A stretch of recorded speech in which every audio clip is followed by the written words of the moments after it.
Bien, entonces si les parece bien, dentro de 2 semanas hacemos la primera evaluación teórica, que sería todo el capítulo 1.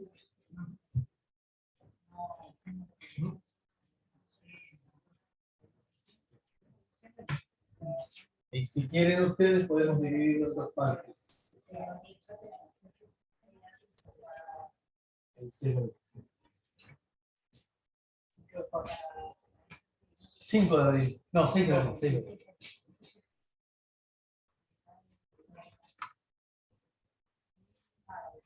Eso incluye todo lo que vimos recién. Sí, pero déjenme pensarlo un poquito porque una de esas es demasiado extenso como para hacerlo en una sola evaluación.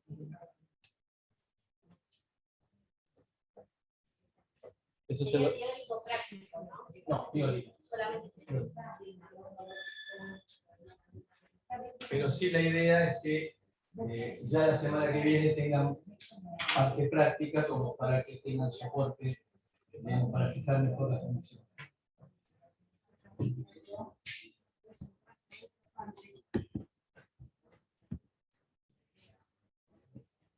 Bien, vamos a hablar ahora de la introducción a Cortex-M, que también va a estar dividida en un montonazo de partes porque es un tema bastante extenso. Arrancamos con la familia. Entonces, la introducción, vamos a presentar la familia Cortex-M, vamos a ver la arquitectura, después vamos a hablar un poco del repertorio de instrucciones, pero ojo, el repertorio de instrucciones no es, nos vamos a poner a analizar instrucción por instrucción, porque no es nuestro objetivo, pero sí ver ciertas características que tiene el microcontrolador. No es equivalente al procesador, la forma que trabaja no es equivalente al procesador de la PC. Vamos a hablar del sistema de memoria, vamos a hablar bastante de la parte de lo interesante que son las excepciones e interrupciones.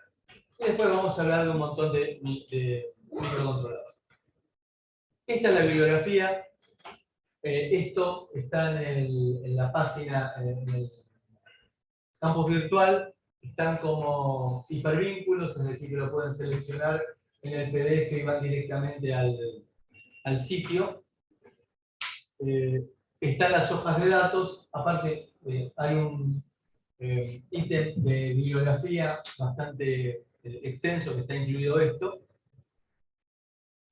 Y esta va a ser nuestra referencia. Sobre todo el reference manual que tiene como 800 páginas. Y justamente en las evaluaciones le vamos a decir qué dice en el renglón 4 de la página 325. Pero por supuesto siempre pidiendo que lo razone.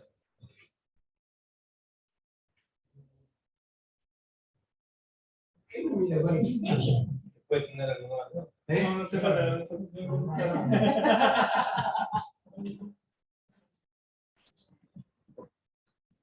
Natalia, ¿qué hace usted el 28 de diciembre?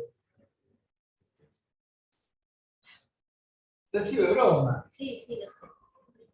Algunos conceptos fundamentales. No, por supuesto que no. Che, a las 9 de la noche, ¿qué quiere? ¿Que hablemos demasiado en serio? No. Siendo viernes.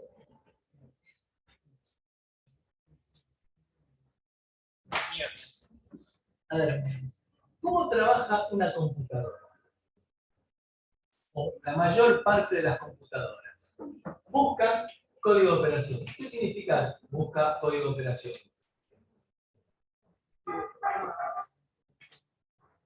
Yo voy y le digo al micro en voz baja, carga el registro 4 con...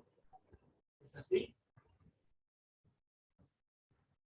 ¿Cómo sabe el micro lo que tiene que hacer?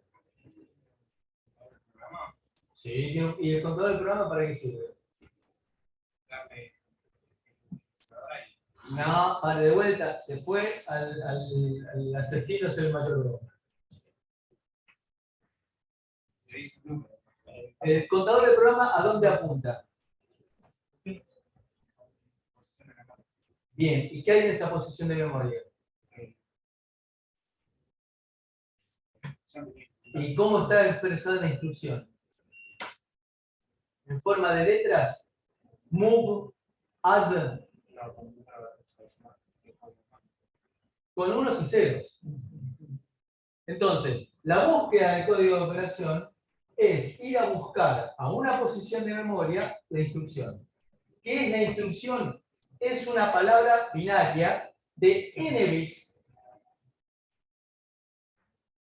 que nos va a decir suma, resta, move, multiplica, en una forma que no es un lenguaje entendible por nosotros. Si yo le digo 1, 0, 1, 1, 1, 0, 0, ya se perdieron. Entonces, ¿cómo voy a programar yo los códigos de operación? En forma, yo voy a escribir instrucciones en forma entendible. ¿Por el ser humano o por el procesador? Momento. Repito lo que estoy diciendo. ¿Yo cómo voy a programar en la PC? ¿Entendible por el ser humano o entendible por el procesador? Por el ser humano. ¿Y cómo se lo traduzco al procesador? Compilador. Compilador. Entonces yo voy a escribir en Assembler, en C, en Python, en Java, y voy a tener que utilizar un compilador para cada caso para traducírselo al micro. Entonces, el micro irá a través del contador de programa, barriendo la memoria del programa, sacando los códigos de operación. Leyó el código de operación y después lo ejecuta. Primero lo tiene que decodificar. Es decir, ese conjunto de unos y ceros lo tiene que interpretar. Es decir, tengo que escribir un dato en memoria, tengo que sumar el registro 4 con el registro 5. Lo tiene que interpretar y recién después ejecutarlo. Esto es un loop perpetuo. Significa que una vez que se empezó a ejecutar una instrucción, no hay forma de pararla.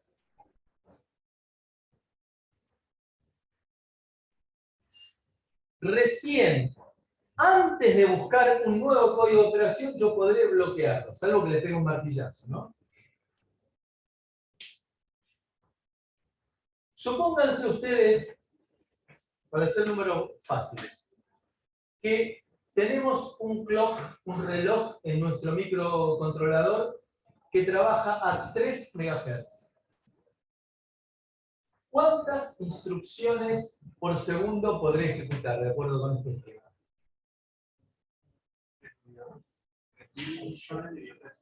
Entonces,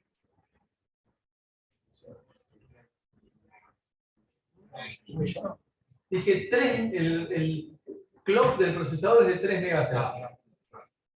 Entonces voy a ejecutar 1 mega instrucción por segundo. Ahora, esto es un plomazo. Porque fíjense que estoy utilizando cada una de las etapas 1/3 del tiempo.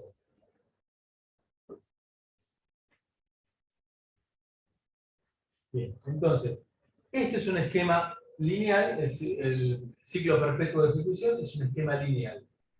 Es fácil de interpretar, es fácil de implementar, pero es ineficiente.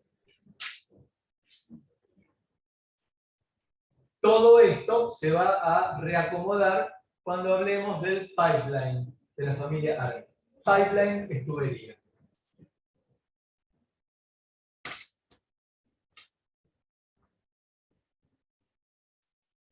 Y ahora, ¿qué significa el concepto de tubería visto acá? Imaginemos nosotros un oleoducto que venga de, qué sé yo, de Comodoro Rivadavia a Bahía Blanca. Entonces, en Comodoro Rivadavia tienen un oleoducto de un montón de cosas le pueden viajar un montón de cosas. Entonces Bahía Blanca le dicen, mandame petróleo crudo. Empiezan a mandar petróleo crudo. Claro, no es instantáneo. No es que mandan desde Comodoro Rivadavia y ya llegó a Bahía Blanca.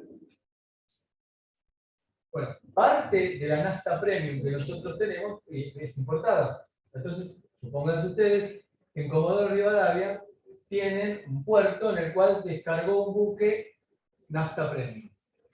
Entonces, al rato, de Bahía Blanca dice, bueno, mandame nafta premium. Bien. Entonces está viajando petróleo crudo, después viene la nafta premium. Y dice, y mandame también gasoil premium. Entonces yo le saco una foto al rato, al oleoducto, y veo que tengo petróleo crudo, nafta premium, gasoil premium. Búsqueda de código de operación, decodificación, ejecución. Nada me impide que mientras estaba viajando, le vuelva a decirle, mandame de vuelta petróleo crudo. Entonces, en esa tubería yo saco una foto y veo que tengo las tres cosas. Búsqueda de código de operación, decodificación y ejecución. Pero nada me impide volver a enviar algo más. Es decir, en el rato en el cual no estoy utilizando la búsqueda de código de operación porque estoy decodificando la instrucción anterior, busco un nuevo código de operación. Y eso es el pipeline para nosotros. Tener las tres etapas, pero que las estoy usando permanentemente. Busco un código de operación, luego lo decodifico, pero mientras estoy decodificando, busco un nuevo código de operación. Y luego ejecuto el código de operación que había decodificado antes. Y ahora decodifico el segundo código de operación y adquiero un tercero. ¿Qué logro con todo esto? Estar permanentemente utilizando las distintas etapas. Entonces, ahora, con esto que estoy diciendo, teniendo un clock de 3 MHz, ¿cuántas instrucciones por segundo voy a ejecutar? 3 megas. Entonces, sin gran complicación, porque las etapas las tenía, estoy triplicando la velocidad del procesador.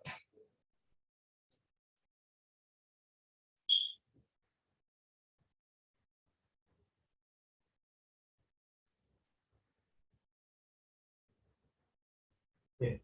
Arquitectura de las computadoras, von Neumann, tenemos una única memoria que comparten datos y programa, un solo juego de bases, es simple, pero me permite hacer una sola operación por vez. A diferencia que la arquitectura Harvard, en la cual lo que tengo es el procesador, una memoria de datos y una memoria para instrucciones. Y lo que vemos acá es que tengo un bus para instrucciones y otro bus para datos. El bus para datos va a la unidad aritmético-lógica. Las instrucciones van a la parte de búsqueda de código de operación, decodificación, ejecución. Con lo cual, puedo estar buscando un código de operación al mismo tiempo que estoy leyendo o escribiendo un dato. En el caso particular de Cortex, nosotros lo que vamos a tener es en realidad la posibilidad de acceder desde la memoria flash, que es la memoria de instrucciones, también a la unidad aritmético-lógica, por ejemplo, para leer tablas. Mira, ¿para qué esto de leer tablas? ¿Por qué hago tanto énfasis en leer tablas? ¿Qué es una termocupla?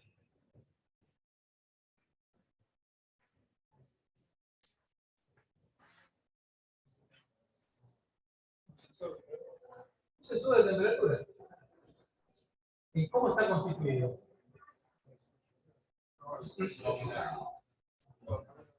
La soldadura, normalmente en una atmósfera inerte de dos metales. pregunto, ¿qué me entrega la termocupla?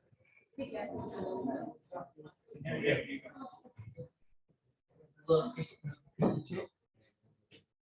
Tensión, voltaje, no. Porque yo no voy al verdulero y le digo alquilaje. Que en inglés lo llaman voltage, lo lamento. Pero es tensión. Lo mismo que en inglés se dice library, pero en castellano se dice, a ver, repitan, biblioteca. Afuera.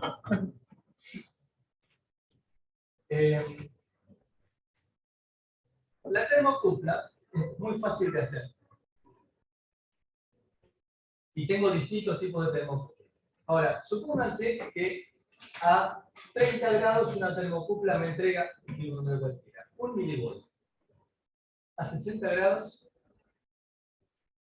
Tenés que darte la tabla del fabricante.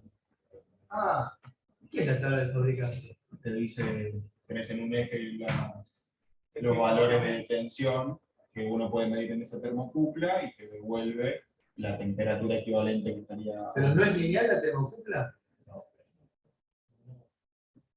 Es terriblemente alineal. La ecuación de la termocupla es un despelote grandote así. Entonces, ¿puedo meter la ecuación de la termocupla? Sí, pero no tiene sentido. Entonces, lo que el fabricante hace, aparte, digamos que tampoco es el fabricante, sino que está estandarizado, tal metal con tal metal tiene esta tabla. Lo que hago es meter esa tabla en la memoria flash, en la que normalmente sería la instruction memory. Entonces yo, con un conversor analógico digital, mido la tensión, entro en la tabla y saco la temperatura.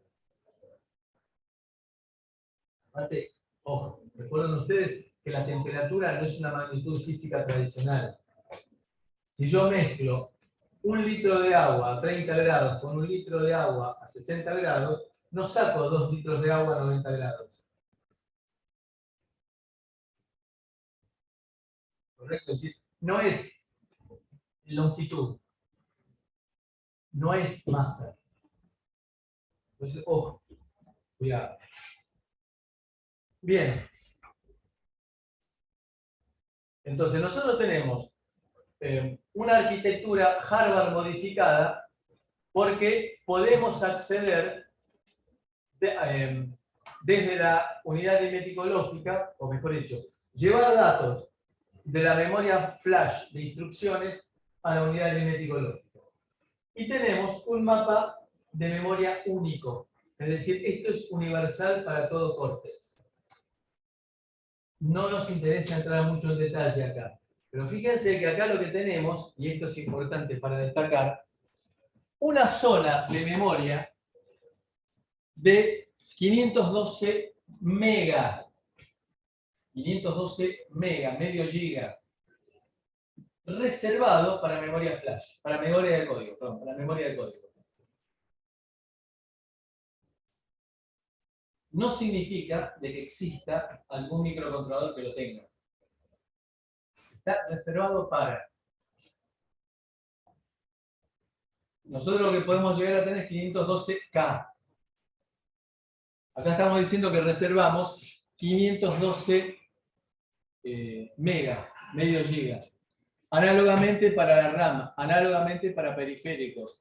1 giga reservado para memoria RAM externa, 1 giga para dispositivos externos y 512 mega reservados para la parte de control. Ahí estará el controlador de interrupciones y otros dispositivos que son del sistema.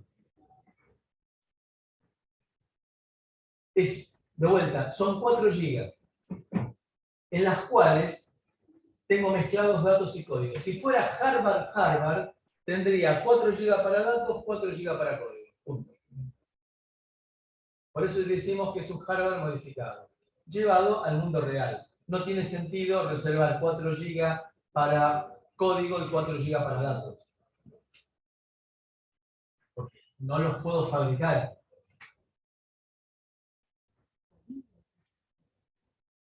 ¿No da 4 GB y medio la cuenta? No, ¿Qué pasó ahí? ¿Cómo se dice? me habré equivocado yo al asignar los tamaños. Ah, ok.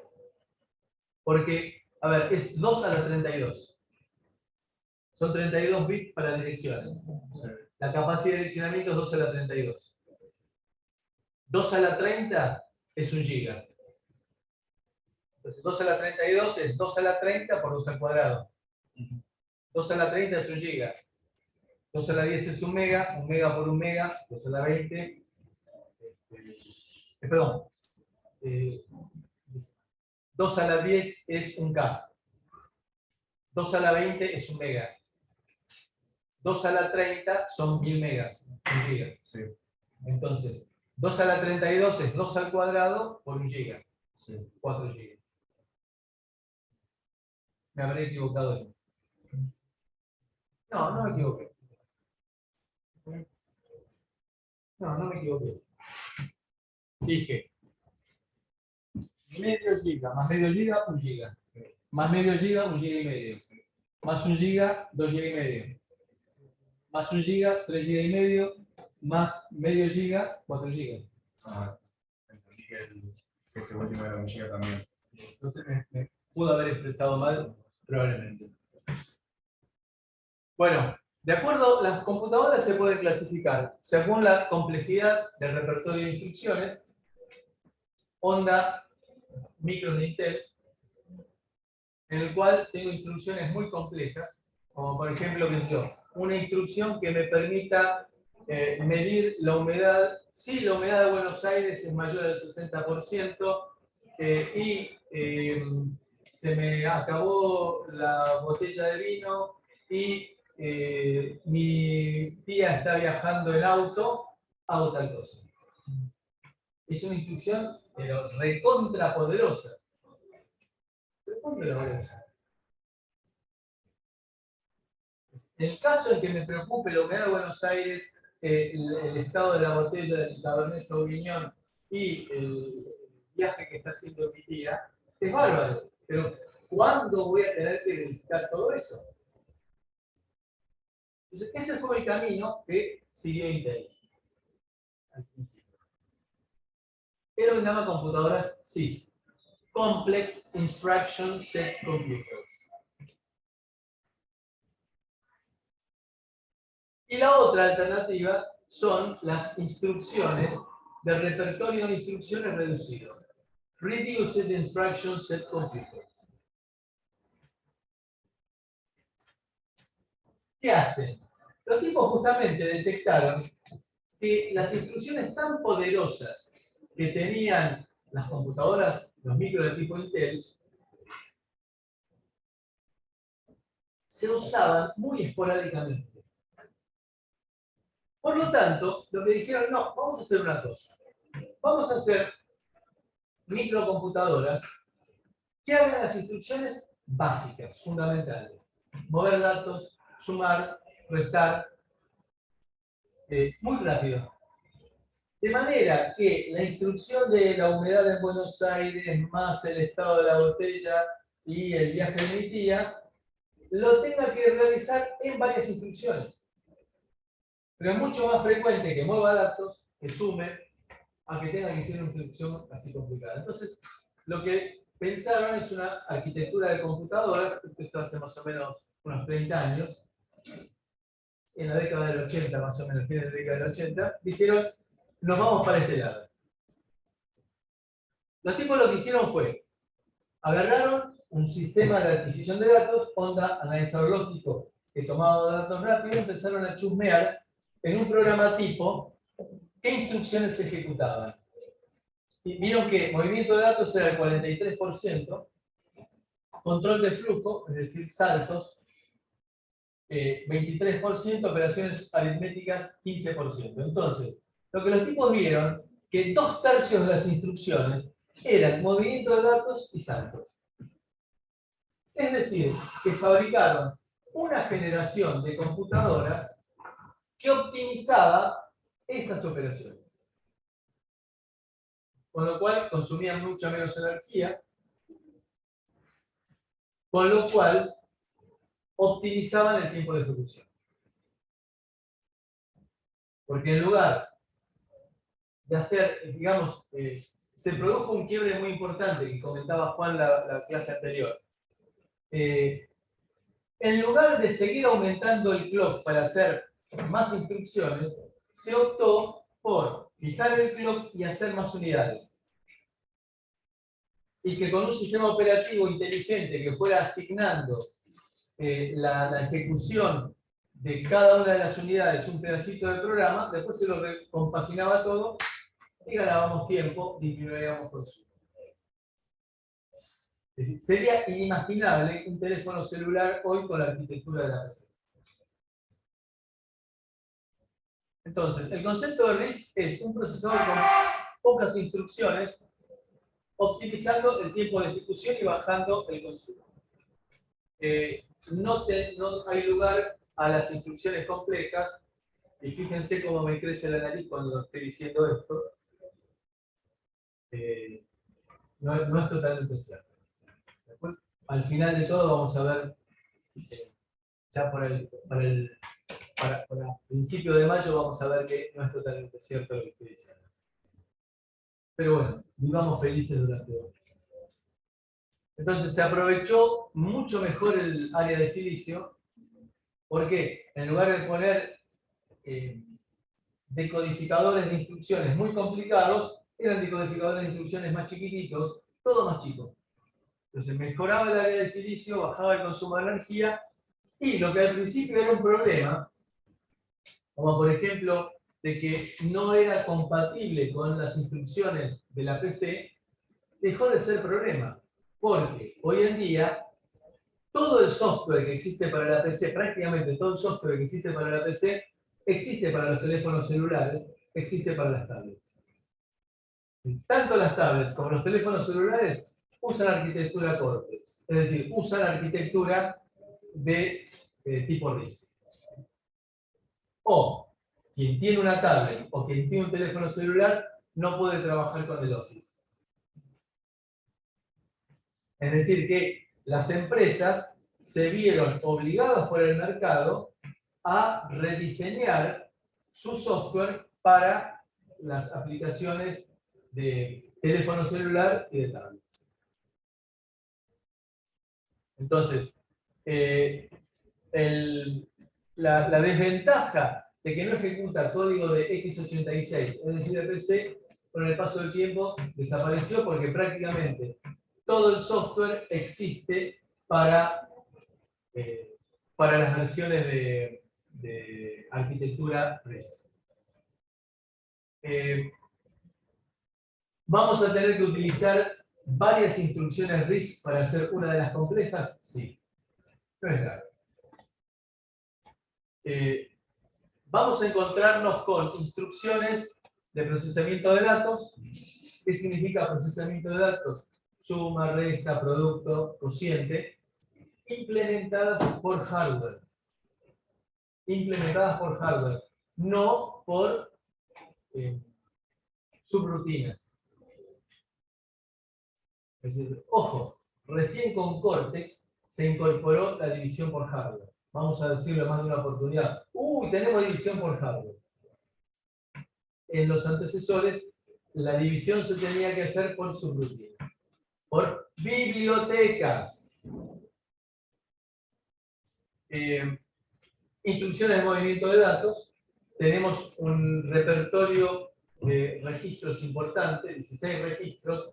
Los movimientos de datos entre registros se hacen en una instrucción. Instrucciones de control de flujo, es decir, branches. Y después tendremos instrucciones especiales. Por ejemplo, instrucciones que permiten hacer movimientos múltiples de datos. Es decir, en una sola instrucción, mover todo un paquete de datos con una cierta lógica. Ojo, no estoy diciendo que el movimiento del paquete de datos se haga en un solo ciclo de máquina, sino que va a tardar tiempo. Si yo quiero mover 8 datos, no puedo hacer que entre en un solo ciclo de reloj. Voy a necesitar por lo menos 8 ciclos de reloj. Un ciclo de reloj para mover cada dato. No busca solamente usar una instrucción para los otros, sino 8 para los otros. Exactamente. Es decir, no tengo que hacer un loop moviendo 8 datos, sino que tengo instrucciones que me dice mover el registro 0 para acá, el registro 1 para allá, el registro 6 para allá. Lo vamos a ver. Entonces, de acuerdo con, nosotros habíamos clasificado antes la palabra de 3 direcciones, diciendo que teníamos el código de operación, el primer operando, el segundo operando, tengo desde hace rato un dicho en el pelo, espero haber sacado. El segundo operando y la dirección del resultado. Entonces, nosotros vamos a trabajar con máquina de 3 direcciones. Modificada. Porque de vuelta, en lugar de poner las 3 direcciones, los operandos están en registros. Es decir, que la instrucción compleja esta, y que lleva un montonazo de bits, como habíamos visto en la primera clase, la vamos a dividir en 3 instrucciones. Una primera que será cargar el primer operando, la segunda, el segundo operando, y luego de ejecutar la operación que queremos, guardar el resultado. ¿Okay? Teniendo en cuenta la ejecución de la instrucción, la suma, por ejemplo, en total son 4 instrucciones. Pero son 3 y que incluyen la preparación de los datos, llevarla a registros, y una cuarta para escribir el resultado. Carga modificada, bajo consumo, chip pequeño, utilizamos mucho mejor el silicio por arquitectura RISC, viene incluido el JTAG y el SWD, está pensado, diseñado para trabajar con lenguaje de alto nivel, en particular C, y este es el código de operación que nos resulta al trabajar con la arquitectura, con la máquina de 3 direcciones. Vamos a tener el primer operando, el segundo operando y el resultado. Guardado en campos de 4 bits, es decir, en registros internos. Como tenemos 16 registros, esos 4 bits me van a indicar un registro. Entonces, voy a tener que haber cargado el primer operando en un registro, el segundo operando en otro registro, 2 instrucciones, hago la operación, suma, multiplicación, lo que sea, AND lógica, y guardo en una nueva instrucción el resultado en una posición de memoria.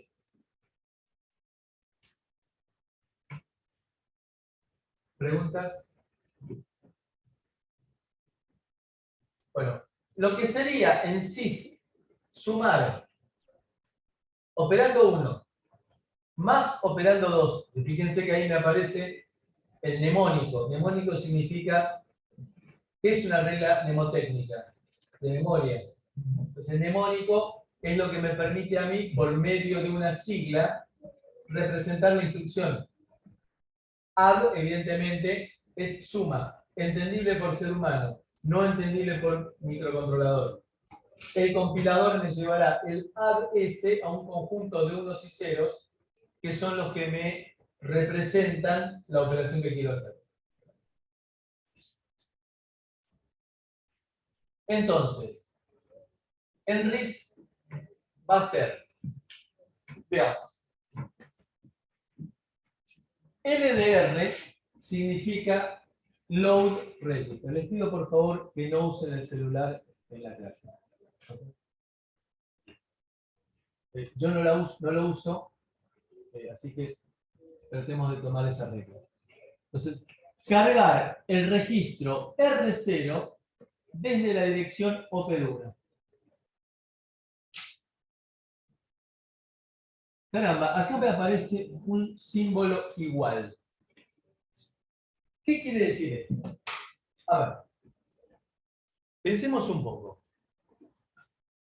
Las instrucciones del microcontrolador, del microcórtex, son de 32 bits.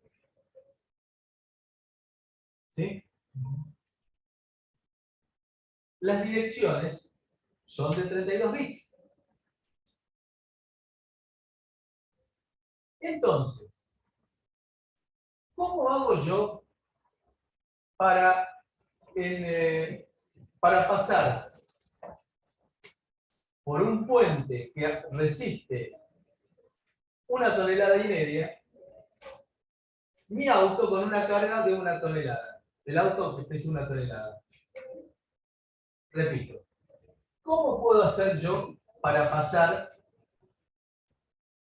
a través de un puente que resiste solamente 1,5 toneladas una carga útil de 1 tonelada, cuando mi auto pesa 1 tonelada? Es decir, si yo agarro, supuestamente cargo la tonelada arriba del auto y cruzo, me vengo abajo porque el puente no lo resiste. Si yo digo, la instrucción es de 32 bits, en esa instrucción yo voy a tener un conjunto de bits que me va a decir qué es lo que quiero hacer. Entonces me quedarán, pónganle ustedes, 24 bits, es decir, que necesite 8 bits para decir lo que quiero hacer. Me queden 24 bits. ¿Cómo hago para meter una dirección de 32 bits ahí? Ya no 24, pero No puedo comprimirlos. Una alternativa es decirles dónde está. A ver, es importante que tratemos de entender la dificultad en la cual nos encontramos. Tengo 32 bits en total. Todas las instrucciones son de 32 bits. Mentira, pero después tengo tiempo para rectificar. Todas las instrucciones son de 32 bits. ¿Cómo hago para tener un pedazo de la instrucción para decir lo que quiero hacer y meter una dirección de 32 bits?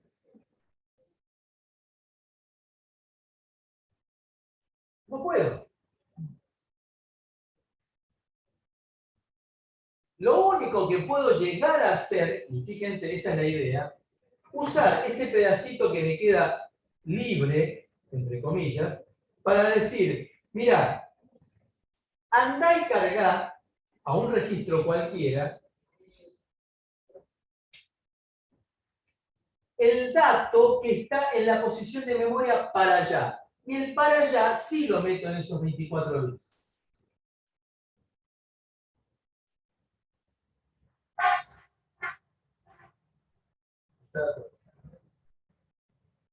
Es decir, escribo la dirección, el valor de 32 bits que yo quiero cargar en un registro, por allá. Y yo le digo, señor compilador, ya que sos tan eficiente, calculame la distancia que tengo desde donde está ahora el contador de programa hasta el lugar en el que vos inteligentemente escribiste el dato que quiero guardar en un registro cualquiera. Eso sí lo puedo hacer, siempre y cuando ese allá esté dentro del rango de 24 bits o 12 bits en el cual yo puedo llegar a direccionar con ese pedacito que me queda libre dentro de la instrucción. Porque de vuelta, no tengo forma de meter código de operación propiamente dicho, que no son los 32 bits, sino que es un pedacito de los 32 bits, más 32 bits en 32 bits. Es decir, no puedo llevar 1 tonelada de carga arriba del auto, tengo que hacerlo en 2 viajes. Entonces, cargo media tonelada, paso, vuelo, cargo media tonelada. Lo que hago acá es decirle, voy para allá.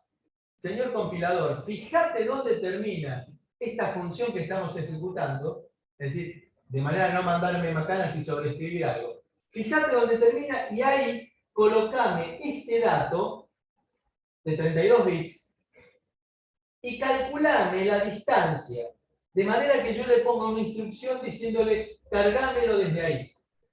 Vamos a verlo ahora un poco más en detalle. Entonces, eso es lo que quiere significar el igual. Bueno, eso es lo que haría con la definición de las variables que utilizo ahí. Oper 1 y Oper 2, pero no es lo que me interesa. Entonces, veamos lo que hice. Cargué en R0 el primer operando. Vamos a ver ahora cómo se implementa este igual.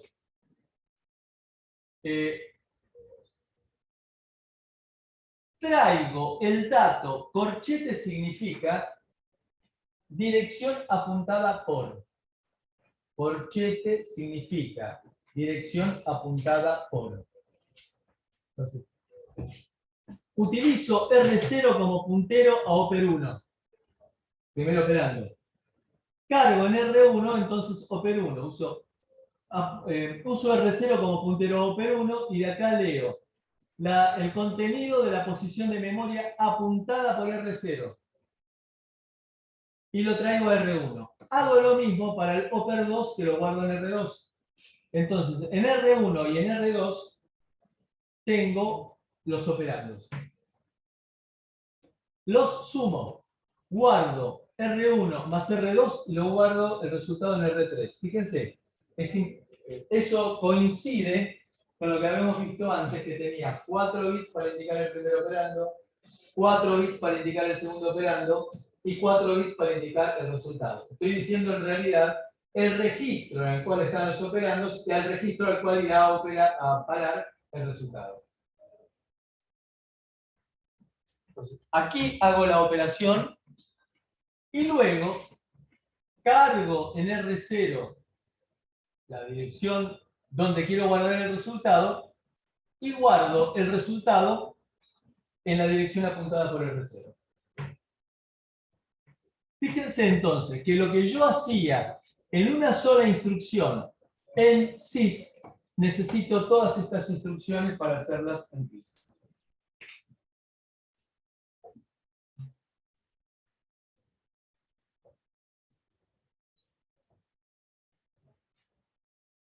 ¿Cuántas dudas quedan?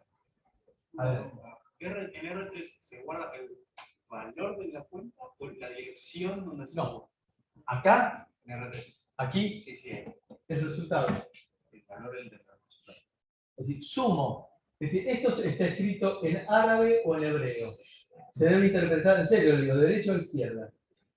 Entonces, sumo R1 más R2 y lo guardo en R3. Salvo en este caso que es al revés. De izquierda a derecha. Porque no hay alternativa. Entonces, guardo R3 en la dirección apuntada por R0.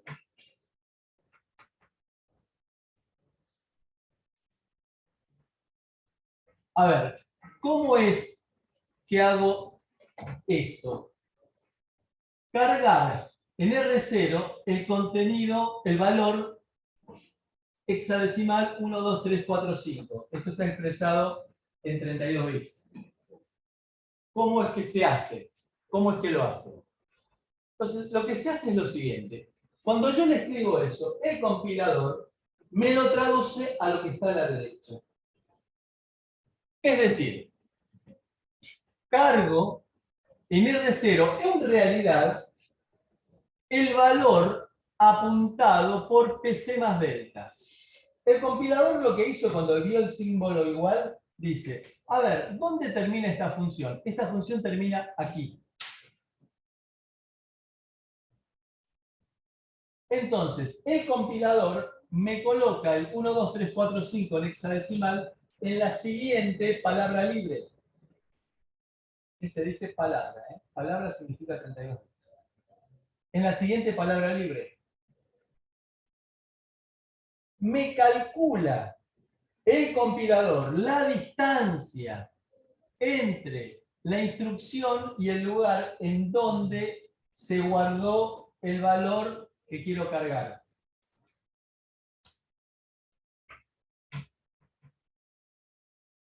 Y como el contador de programa es un registro más, el contador de programa es en realidad el registro R15, lo utilizo como puntero a memoria. y le digo, y ese valor delta se sobreentiende que tiene que caber en ese espacio dentro de la instrucción de 32 bits reservado para colocar desplazamientos. Sí. Una consulta, entonces se delta en 4 bits. No. Ese delta, no, porque en la instrucción me estoy adelantando. Y mi objetivo es complicarles la vida, por eso lo digo de esta manera. Dentro de la instrucción tengo toda una zona de memoria libre, una zona de bits libres para colocar un desplazamiento, que de acuerdo con la instrucción puede ser de 12 bits o puede llegar a ser hasta de 24 bits, de acuerdo con la instrucción que sea. Pero por lo menos 12 bits significa 4K. Es decir, que el entorno delta puede ser 4K, es decir, en realidad se trabaja un complemento a 2 más menos 2K.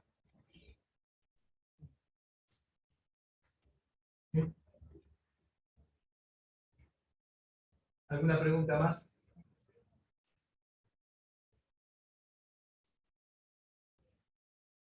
Bien.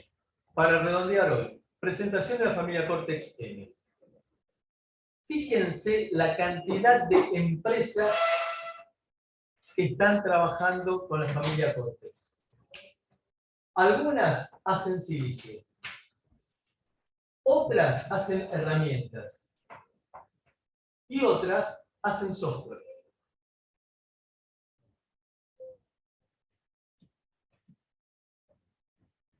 ARM no fabrica chips. ARM vende arquitectura. Recordemos el ejemplo que habíamos dicho con Linux. Linus Torvalds no fabrica Linux.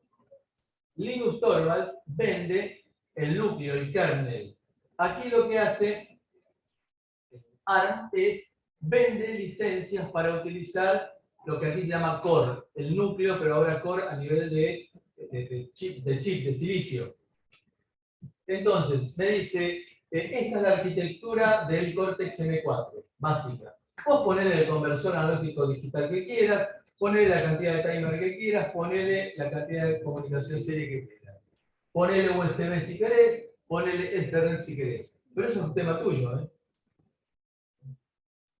Yo lo que garantizo es que el Cortex, el ST32F401, el core es el mismo que el NXP LPC4337. El core, el núcleo. Pero si uno lo mira, dice, no, son especificaciones distintas, tienen distinta memoria, distinto tipo de conversor. Está bien, está fuera del core.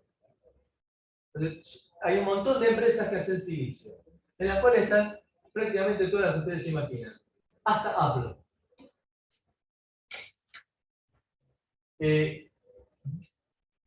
Y ahí nos aparecen empresas impensadas como hasta Intel, que tiene también algún Cortex fabricando. ¿Por qué? Porque cuando Intel sale con la valijita a comprar empresas, compra alguna empresa que estaba fabricando, por ejemplo, en su momento, ¿vieron lo que eran las Palm Pilot, las primeras agendas que hubo con lápiz óptico? Bueno, la empresa que fabricaba los chips fueron compradas por Intel, porque tenía otras cosas que le interesaban. Entonces, apareció fabricando Cortex. Entonces, es una enorme cantidad de empresas que giran alrededor hoy en día del mundo Cortex. Las aplicaciones, todo lo que nos rodea. Televisores, autos, teléfonos celulares, Cortex está en todos esos lados. ¿Preguntas? Esto es un pantallazo rapidísimo para saber dónde vamos a arrancar para la semana que viene. Cortex-M tiene temporizadores, tiene conversores analógico a digital, todos. Conversor digital analógico, muchos. Comunicación serie a patadas, de distinto tipo. Asincrónica, I²C, SPI, CAN, lazo de enganche de fase, vamos a ver qué significa eso y para qué sirve. Reloj de tiempo real, para poder llevar, como pasa en nuestro teléfono, que lleva la hora aún cuando no esté conectado, la red. Watchdog, que es perro guardián, es un mono estable, lo que estoy diciendo de forma muy simplificada. Un mono estable que en una época, si el programa se perdía y no reseteaba el mono estable ese me reseteaba el micro. Hoy actúa distinto. Pero ese es el concepto de Watchdog, para evitar que el programa se pierda. Modulación por ancho de pulso, para manejar motores, por ejemplo. Conectividad USB, Ethernet, CAN, montonazo. Y comunicación, y programación serie, que ya hemos visto algo en System Programming, significa ISP, y programación dentro de la aplicación, que es lo que significa IAP. De acá arrancamos la semana que viene. ¿Listo?